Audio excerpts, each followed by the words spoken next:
webinar. We're right on time. I'm just going to give a few more seconds here to allow other people to join, and then we'll be right back with you. Thank you so much for joining us today.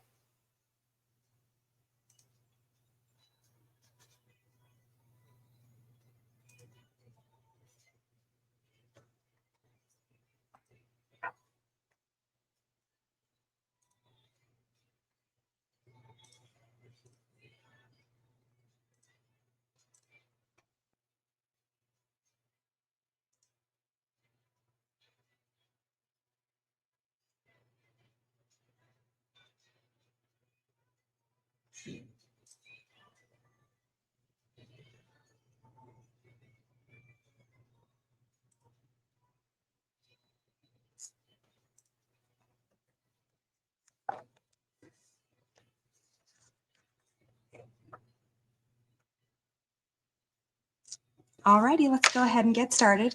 Again, my name is Kamla Delahaye. I will be the moderator for today's webinar. This webinar will be presented by Jason Brownell, who is our Technical Success Director here at Polyfuse Graphics, and by David Vasquez, who is an RFID Implementation Specialist. All participants will be muted during this presentation. We will have a question and answer session at the end. So if you do have any questions, please use the comment section on LinkedIn, and we will address your questions at the end of the presentation. Thank you so much for joining us, and let's get started. Kamala, thank you so much for the introduction. And yeah, I'm excited to kind of pull all of this together because, you know, at the beginning we were talking about labeling and track and tracing. We were talking a little bit about the RFusion ID and the tags themselves. Polyethylene, polypropylene are such hard materials to try to adhere to. And I'm not going to go through any sort of slide presentation or anything today, but just to kind of reiterate what we've talked about, polyethylene, polypropylene, super tough materials to decorate just because of the low surface energy characteristics of the materials, the expansion and contraction, you got outgassing going on. And we're not adhering to anything. We actually have a labeling system, including barcoding and RFID that is plastic, and we're putting it in contact with the plastic part. We're reaching the melt temperature through different processes, whether you're using, you know, like a traditional hot stamp or heat transfer machine, where you're actually reaching the melt temperature of the label, you're reaching the melt temperature of the surface of the plastic, and the two are fusing together to become one.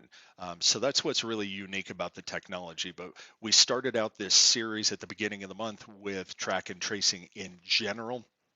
Then we went into the hardware piece of it. Then we had discussions with another special guest surrounding the software piece of it.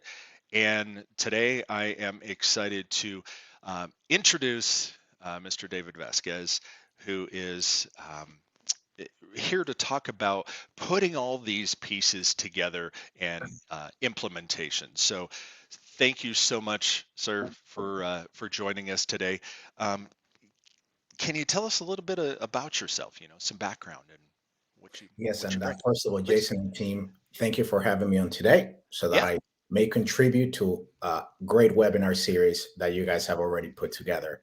And hopefully folks are not only learning more about RFID and our Fusion ID, but also how Polyfuse is impacting this segment. So with that, I'm David Vasquez, and I'm genuinely excited about the series because I feel my worlds are colliding. So manufacturing, the Internet of Things, IoT, and RFID. And for the sake of background, my first job was on my uncle's metal shop, making commercial roll-up doors and swing gates for private parking. I was mostly carrying the materials, and I was not allowed to touch any of the presses or the bending machines. If you know me as a team, you would know why.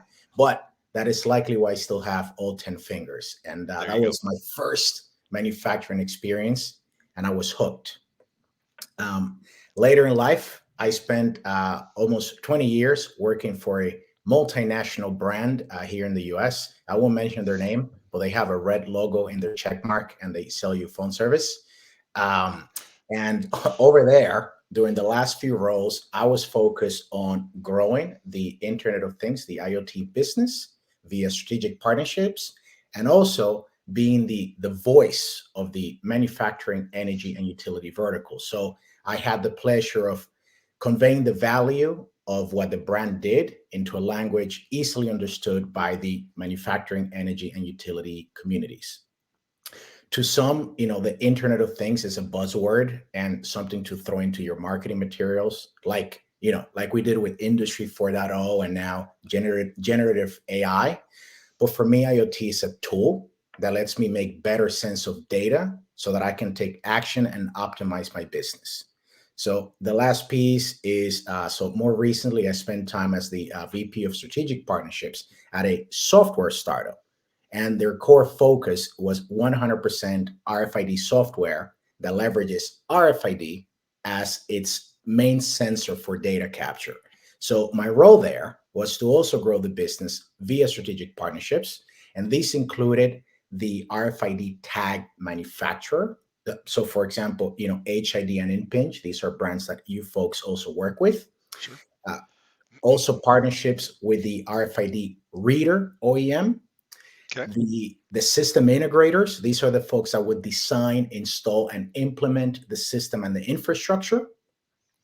Also the existing backend system. So your ERP, WMS, CMMS being computerized maintenance management system, basically the app that you use to run your business. And some examples could be Sage or SAP or Maximo, etc. So how are my worlds colliding? The ability to capture data and turning that data into an insight and that insight into an action is core to the IoT platform I love. And the reusable packaging and crating industry are a big part of the manufacturing sector's value prop because, well, we have to move stuff somehow. So Exactly. all of this is being underpinned by an ecosystem, which Polyfuse is helping to build, and that ecosystem is supporting RFID. So that's why I say my worlds are colliding, and that is the longest introduction I could possibly come out with. But I wanted to convey some context so that this conversation can flow better. So thank you. Yeah. No, that's awesome. And it sounds like not only having the experience that you do with RFID, you can also relate from a manufacturing perspective because you have that background. So, you speak the language, so to speak. So I want to pull up something here. Can you talk a little bit about labeling testing and using RFID with, say, returnable assets within an infrastructure? Yes, and so we'll reference. You folks already showed a version of this slide before, so just to get everyone, on the same page, super quick. So we need an RFID tag. This tag identifies the asset. What is it? Who am I? Sort of thing. And RFID reader is going to interrogate the asset. Who are you? And now that I know who you are, the reader can also give a location and a bunch of other pieces of data. Okay. And then, well, everything needs to be processed. So I'm going to take your question in two parts, Jason. First, the labeling the plastic tote or pallet aspect, and then the testing. Perfect. So first, the high level. The value of having Polyfuse implement an RFID tag on your returnable asset. There's two key points for me. And number one, it takes labor out of the equation, and it's Okay. going to help the end customers drive data-driven insights with far more reliability than a label solution that could fall or fail, like you've beautifully addressed before. So if you were to make a comparison, not between an already RFID labeled returnable asset and one that isn't, but between an already labeled RFID asset and the labor and skill needed to tag that asset, if you had to do it, you'd be shocked at the labor component. Gotcha. Because no, I mean, not only do you have to allocate a resource to start tagging, but you're likely pulling this person off from more productive labor, right? It's not like you have a job posting for RFID tagging on your business page today. Sure. So not only are you pulling them off from more productive labor, but we also know what happens when you're applying labels to certain plastics. They fall off, right? Like, so don't fall on that trap. You don't Okay. want them. Right. From an insights perspective, now that this RFID, again, tote, tray, pallet, etc., is tagged, is going to provide business data that you could and should be mining today. And we'll get into some examples shortly. So those are the two pieces why I think no one should fall in the trap of, start tagging. I would let the professional folks, do it for me instead. The second part of it is the testing. So again, back to the previous point I just made. So I think we agree that I don't want this resource to be tagging. I also almost don't want to take the time to train this person into QA, into quality assurance, because not only do I have to somehow place a tag, but if I bend it on the wrong corner or apply it incorrectly, I might damage the inlay, which might damage the antenna. So now I have an unreadable RFID tag, Gotcha. and Okay. I won't be able to tell until it's out in the world and my customers cannot see it. Right. So no, those 2 points I think is the amount of guessing, and I don't think it's been stressed enough. The amount of value of having these assets already labeled and already tested are huge and should be taken in consideration. When considering an RFID product line. Great. Well, thank you for addressing that for sure. Um, let's talk about how this integration works. Like, who does the work, and why would a person even bother doing this? Lots of good reasons, I hope. So what RFID software integration, what you're integrating is a system into another system. So first of all, if we think of how the way API integration works is I'm going to link two different platforms by following a specific protocol. For example, I can take an RFID platform that is going to send RFID data to a WMS, to a warehouse management system platform. Yeah, I was going to say, Once, what's WMS? Yeah. yeah, Thank you. no worries. Now, once integrated, now these two platforms can send data back and forth via the API to share information in real time. So, for example, Jason, how many pallets do I have in my facility? Now, again, if I have a system of record, maybe it's a WMS, maybe I can just go and say, okay, I have N pallets. RFID validates that. RFID is a great source of truth. Are these things really where they are?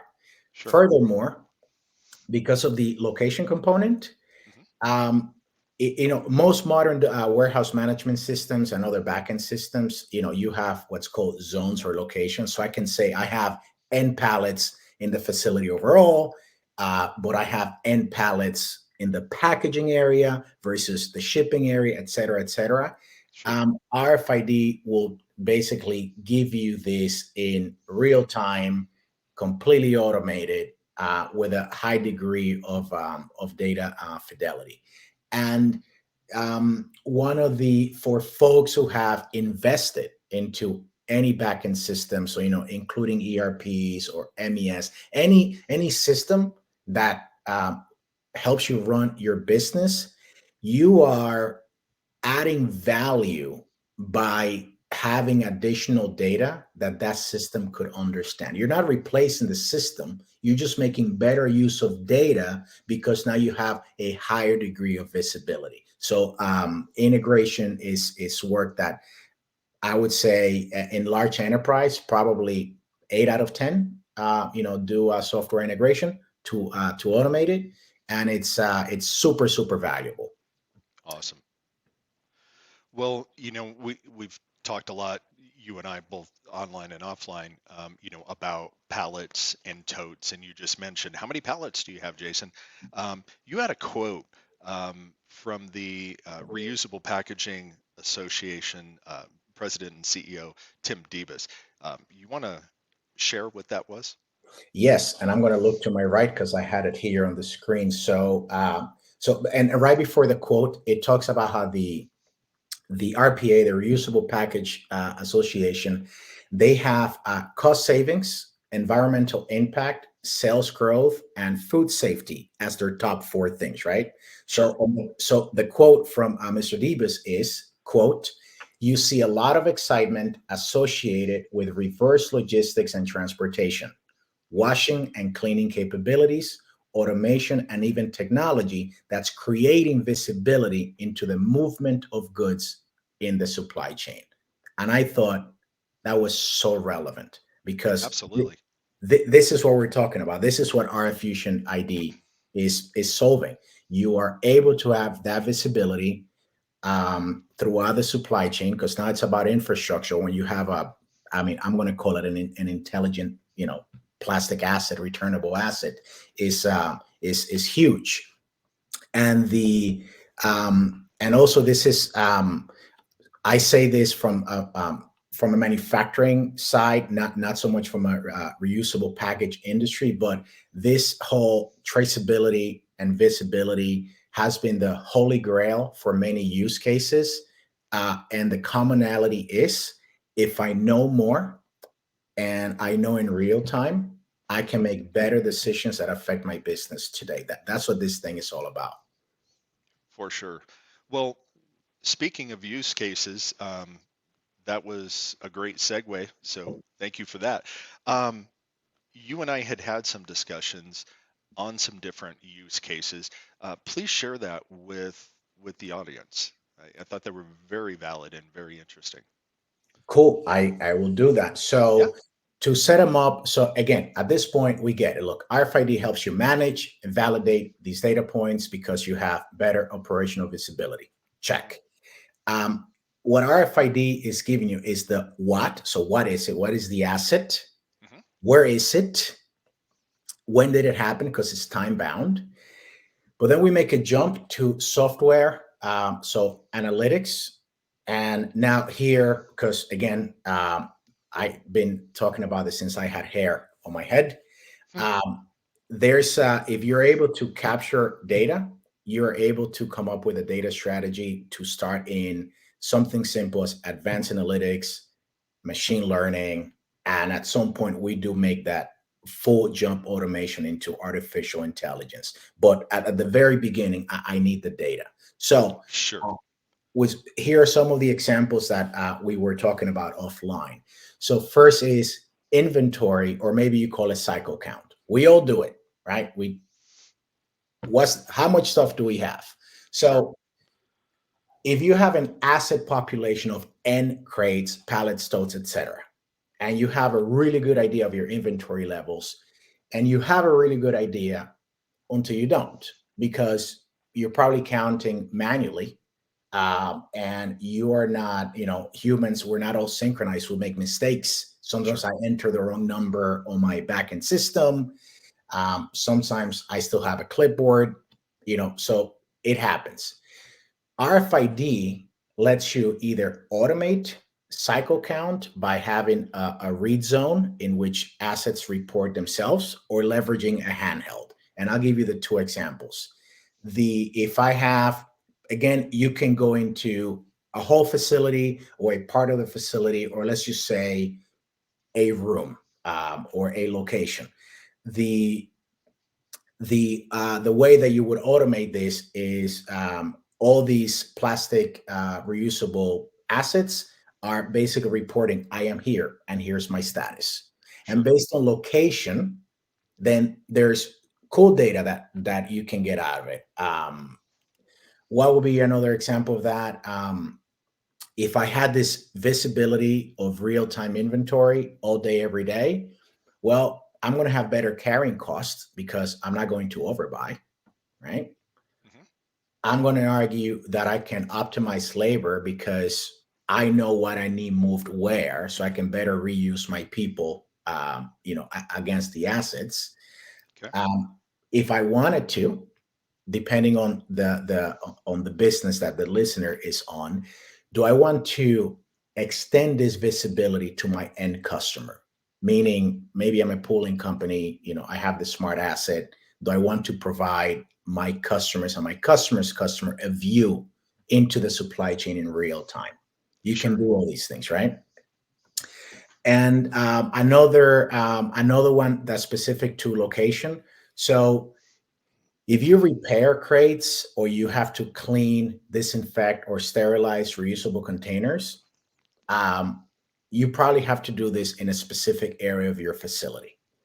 So what RFID would do is that is going to give you that visibility based on the location. And not to beat a dead horse, but the location intelligence example is huge. And I'll try to describe it right now.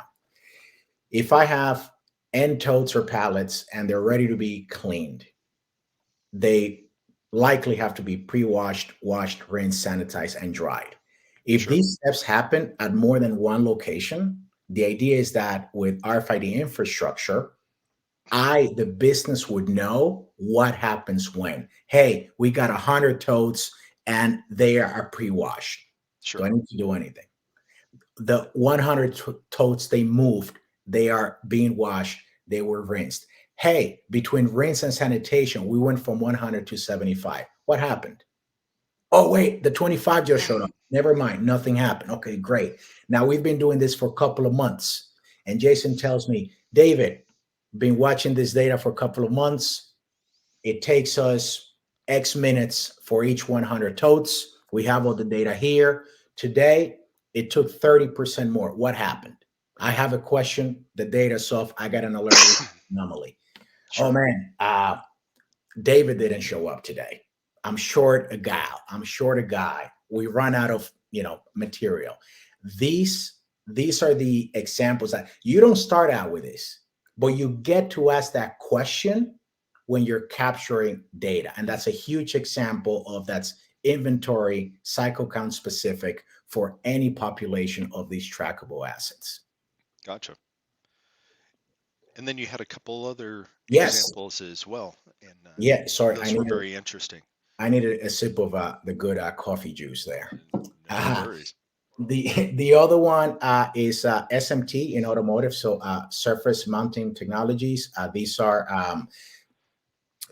our cars keep getting more and more screens and less buttons, so there's a lot of components being put together.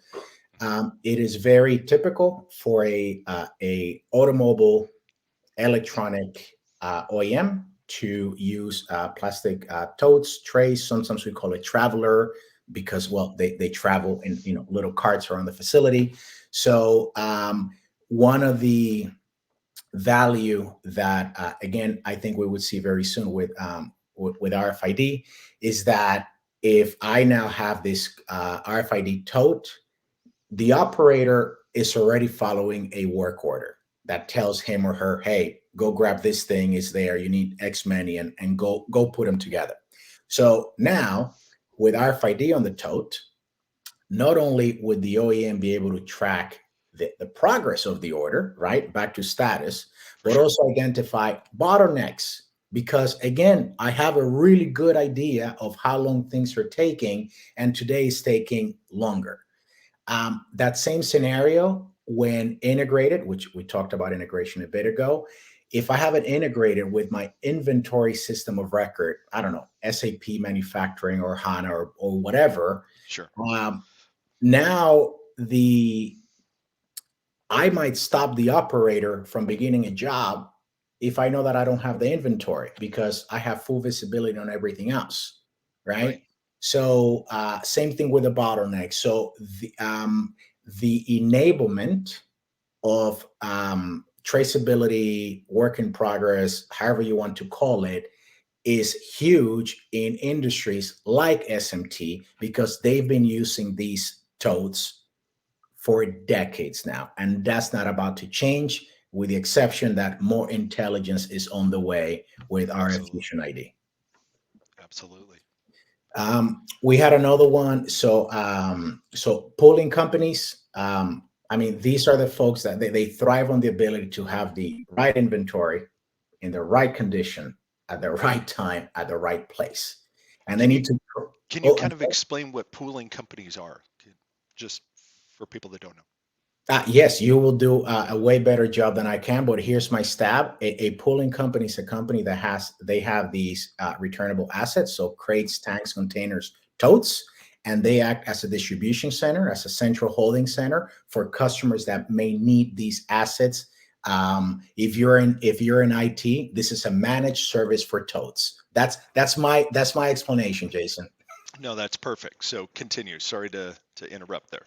No, no, please, it's fine. So they need to track this inventory from the pooling company warehouse through its journey across customer sites and back again. So Okay.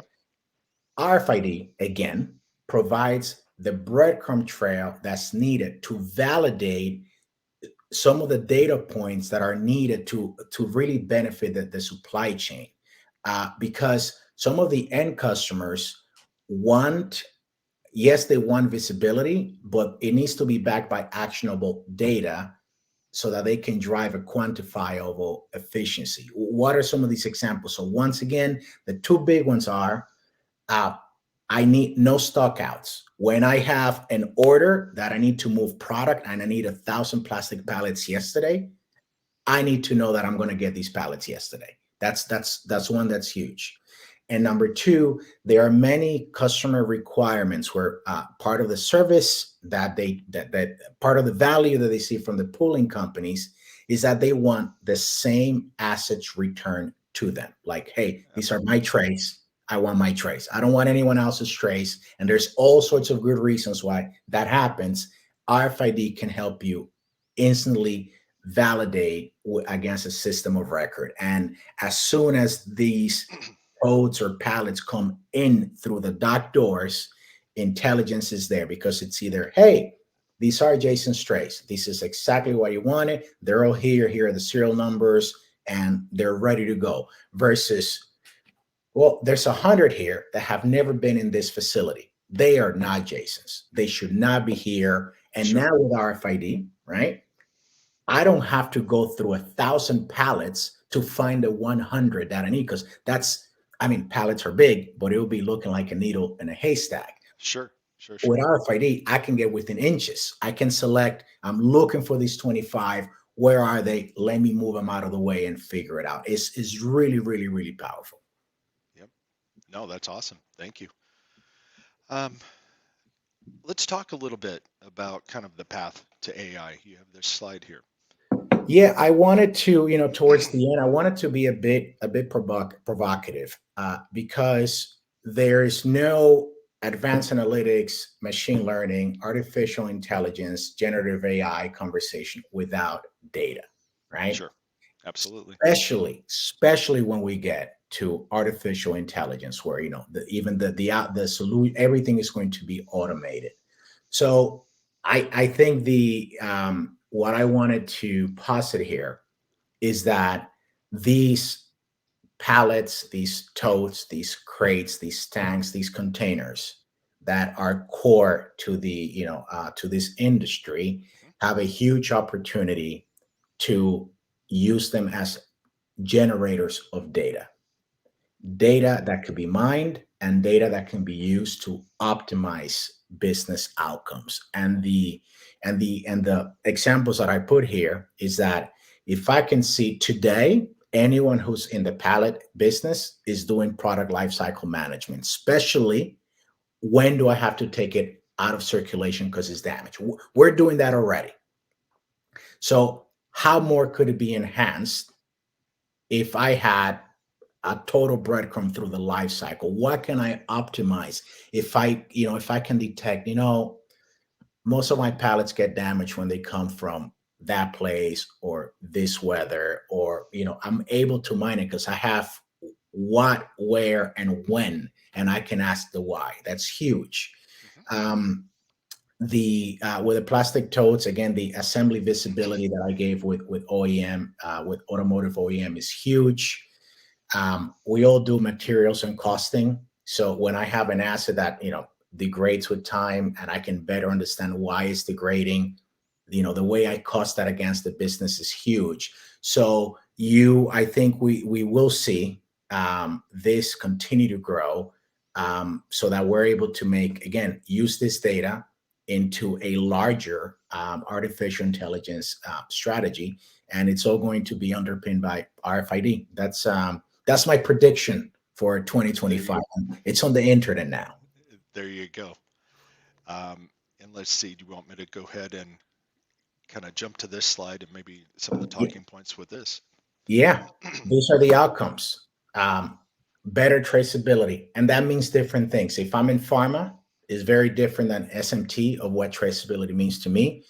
If you work with with a DoD, with the military, this also means something very differently to you. This helps you validate it. The vessels, the tanks, the containers, the pallets, the totes that we're using in these processes are Right. now part of the story of traceability. Fraud and counterfeit prevention. I won't repeat this because you guys got in. I think this was on the probably the first webinar. You were talking about the unique identifier of RFID For and sure. be able to attach all the unique identifiers. So that's been proven.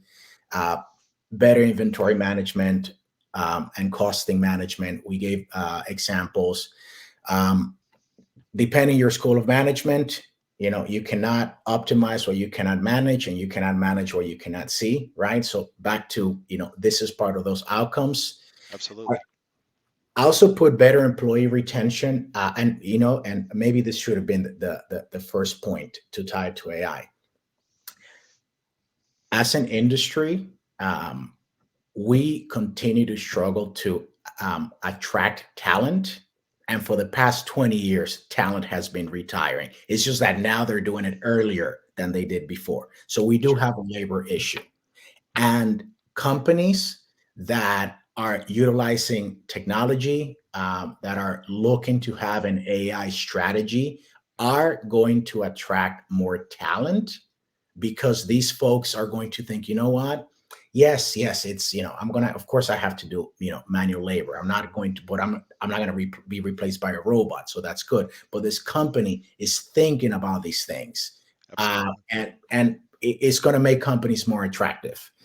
Of course, better end user experience. I think in the industry of the reusable packaging.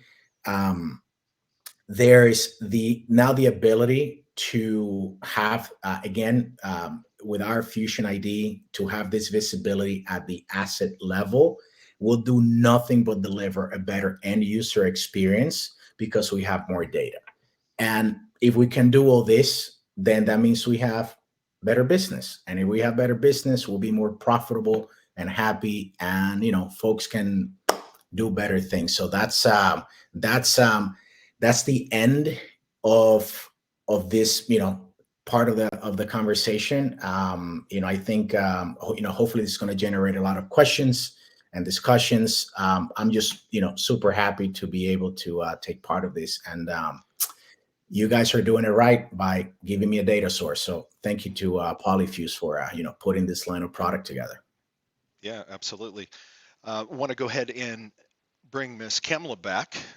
Kamala, thank you for moderating. And Thank you. It was very interesting, David. You're very dynamic. I really enjoyed that. So great job with how you, I learned so much just by watching you each of these webinars. I learn more and more every time. I do have a couple of questions that were private messaged to me. The first is this like a one-stop shop, or do you have to have a different company to implement each of these steps, from like the RFID to the software to the integration? Can one company do it all, or do you have to work with several companies? It's an ecosystem, right? So let's just start there. So, for example, we had that slide where it talks about the tag, right? So you have the tag manufacturer, and even that has a bunch of parts, right? The company that's making the antenna might not be making the actual, inlay. So it's an ecosystem. However, and I won't speak to the business model that Polyfuse is developing, but you can look to Polyfuse to make the recommendations because they've been developing this stuff for quite some time. So if I was the person that asked the question, I would reach out to Jason and team to have this discussion because at the end of the day, and this is my business development persona talking, it's about that end user experience. Polyfuse has a big chunk of it today, right? Like this is my data visualization asset vessel here. So I need that. What makes sense upstream? Who do I want to partner with? And that's how I would answer that question. It's a big ecosystem.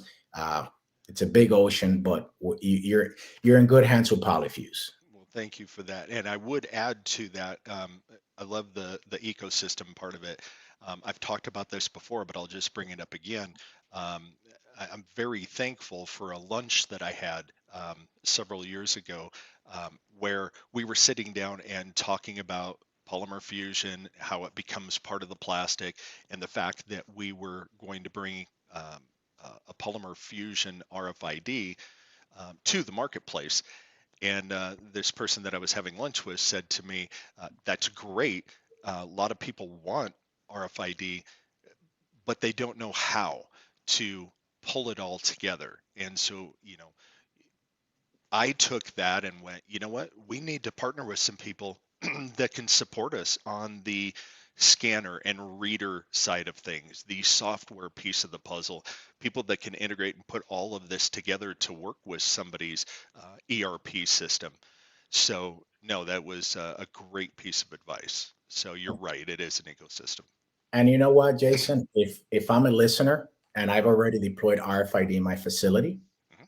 I'll be calling you yesterday because I have the infrastructure. Yeah, it's already So there.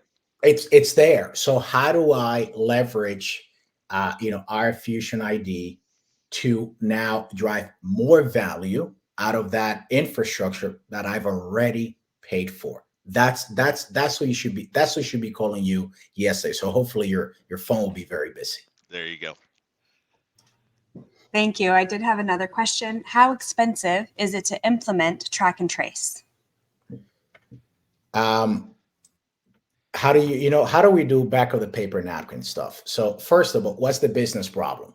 Because if you're tracking and tracing something, so you have a business today, are you profitable? Are you not profitable? Or can you drive efficiencies? So it's like any purchase of any product or any technology, it's there's value to this if you have a business case that warrants to it.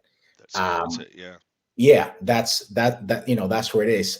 But the rest, the RFID ecosystem from end to end continues to mostly because of the components within the antennas, the inlays, the labels, the reader, the printers. The capability continues to go up and prices continue to come down. So it's more palatable today than it was, say, 10 or 15 years ago. But in my experience, starting the question with how much does it cost without understanding whether I have a business case to optimize, usually you don't go too far there. I'll say this: to start, meaning I want to make a small investment in my facility. I'm going to pick one area of my warehouse and I'm going to deploy one reading zone with X amount of these trackable totes. You can justify a fixed amount of an investment because RFID scales very well. If you were not able to get one dock door working, guess what? Don't bother with the rest of the dock doors. It doesn't work, whatever it is. So that's my response to that question.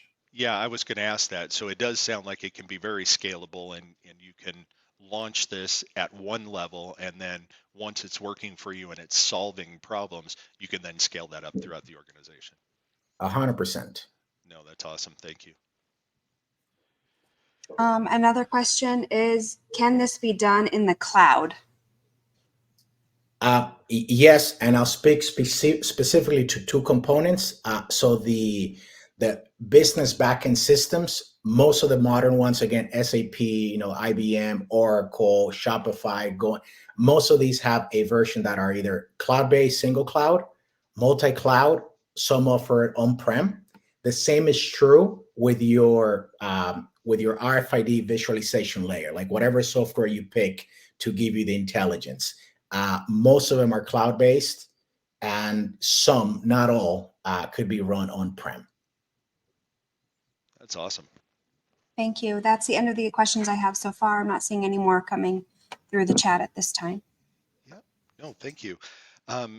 So thank you, Kamala, for being our moderator today, and fielding those questions and the introductions and all that. I always appreciate that. And Mr. Vasquez, thank you for your wealth of knowledge and all of your experience. And just wanted to say thank you so much for joining us today. Thank you for having me, and it's been great being here. You bet. Well, everybody, thank you for joining. And if you have any questions, certainly reach out. We'll be here to address them. So thank you. Take care. Bye-bye. Thank you.